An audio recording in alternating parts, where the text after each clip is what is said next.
என்ன சமைக்க தெரியுமா? பொடி போட்ட சிக்கன் போட்ட தோசை.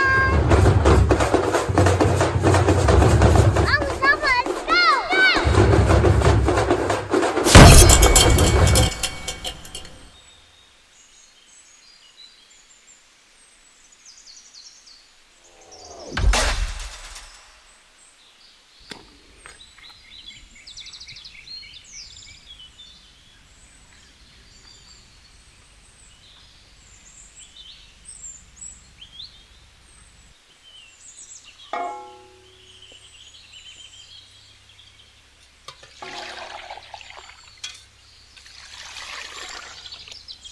சிக்கன் பொடி தோசை செய்ய போகிறோம்ப்பா இன்றைக்கி. ஒரு கிலோவை பொடிசா அப்படி கட் பண்ணி வாங்கிட்டு வந்திருக்கோம்.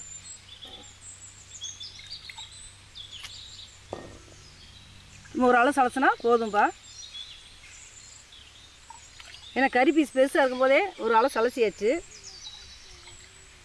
சிக்கன் எல்லாம் கொத்தி தான் வாங்கிட்டு வந்திருக்கோம். ஏன்னா இவ்வளோ சிறுசாக கட் பண்ணலாம் முடியாது. அதனால் கொத்தியே கடையிலே கொடுத்து வாங்கிட்டு வந்திருக்கேன். ஏன்னா பொடி தோசைக்கு இப்படி போட்டால் தான் நல்லாயிருக்கும். சிக்கன் மசாலா சேர்த்துக்கிறோம்ப்பா. ஒரு 50 கிராம் இது ஒரு 100 இருக்கும் இந்த கறி. ஒரு 50 கிராம் எடுத்துருக்கேன் இதுக்கு. இப்படி நல்லா பிணைஞ்சு கொஞ்சம் நேரம் ஒரு 1/4 மணி நேரமாச்சும் உணர வச்சுக்குவோம்.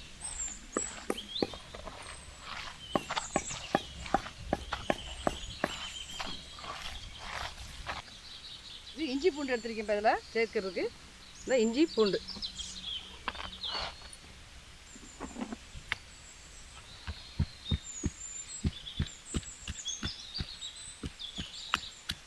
முட்டையும் சேர்த்துக்கலாம். ஏன்னா நான் தோசையில் முட்டை தனியாக ஊற்றுறதுனால முட்டை இதில் கலந்துக்கிறல.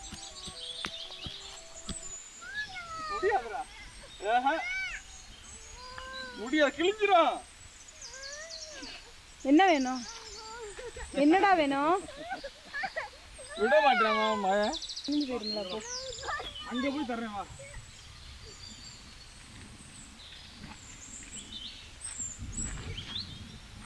என்ன பேசாது போ.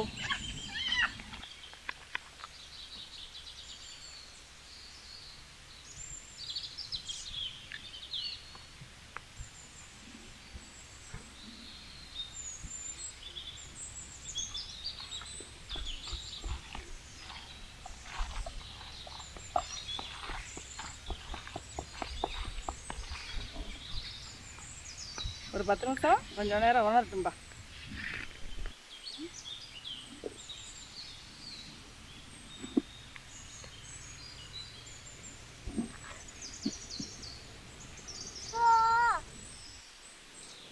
நல்லா ஊற்றிக்கிறேன்ப்பா. இப்போ கொத்துரு சிக்கனை இப்போ வறுத்து எடுத்து வச்சுக்குவோம். இது தலையில் கட்டாத வேணாம், கட்டக்கூடாது. கூடாதுன்னா கூடாது, தப்பு வேணாம். எண்ணெய் காஞ்சிருச்சு. சிக்கனை போட்டுக்குருவோம். சிக்கனை கொஞ்சம் வதக்கி எடுத்து தனியாக வச்சுக்கலாம்.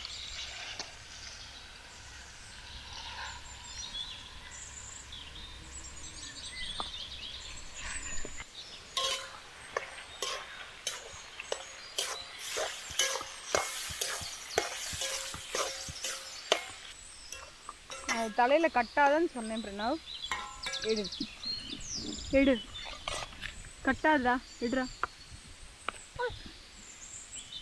கட்டக்கூடாது. யார் பிடிச்சிருக்கா? சொல்லக்கூடாதியா? நாளைக்கு வா, உங்கள் மேம்கிட்ட வா. செத்தடா வாடா.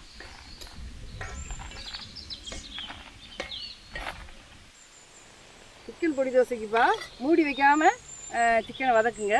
ஏன்னா மூடி வச்சா கொஞ்சம் நீர் கோத்துக்கிறோம் இல்லையா, அதனால் இங்கே ட்ரையாக இருக்கணும். தோசைக்கு ட்ரையாக இருக்கனால நான் மூடி வைக்காமே பண்ணுறேன்.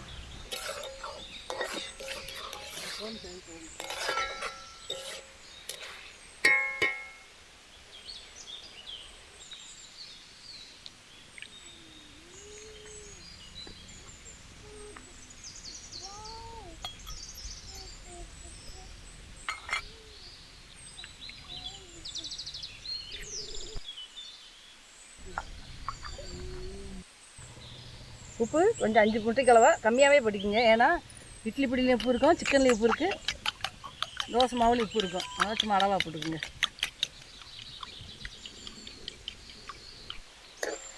சிக்கன் நல்லா வெந்துருச்சு, நீங்கள் எடுத்து வச்சுக்கிடுவோம்.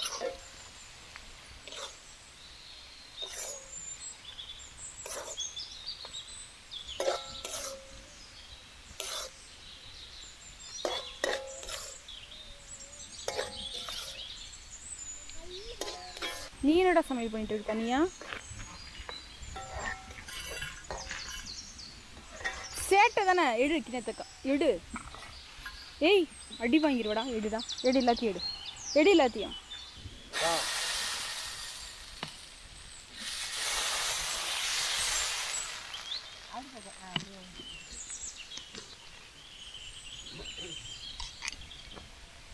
கொஞ்சம் பொடி போடுறதுனால கொஞ்சம் நிறைய எண்ணெயை விட்டுக்குங்கப்பா.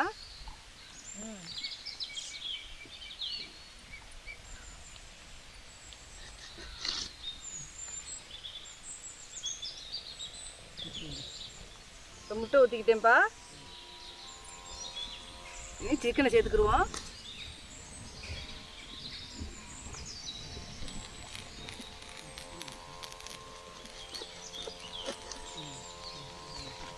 கொத்தமல்லி இருந்தால் கொத்தமல்லி போட்டுக்குங்க, அடி கருவேப்பிலை போட்டுக்குங்க.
அந்த சிக்கனில் போன்லாம் எடுத்து ஒரு கூட்டு மாதிரி வச்சுருக்கேன். அதுக்கு நாட்டுக்கோழி ஸ்டைலில் கொஞ்சம் தண்ணியாகவே வச்சுருக்கேன். தாரங்க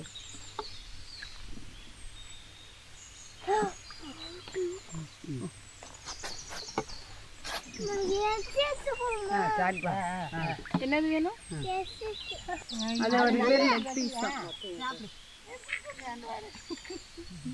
என்ன வேப்பா பீஸு அப்படின்னா அதுதான்.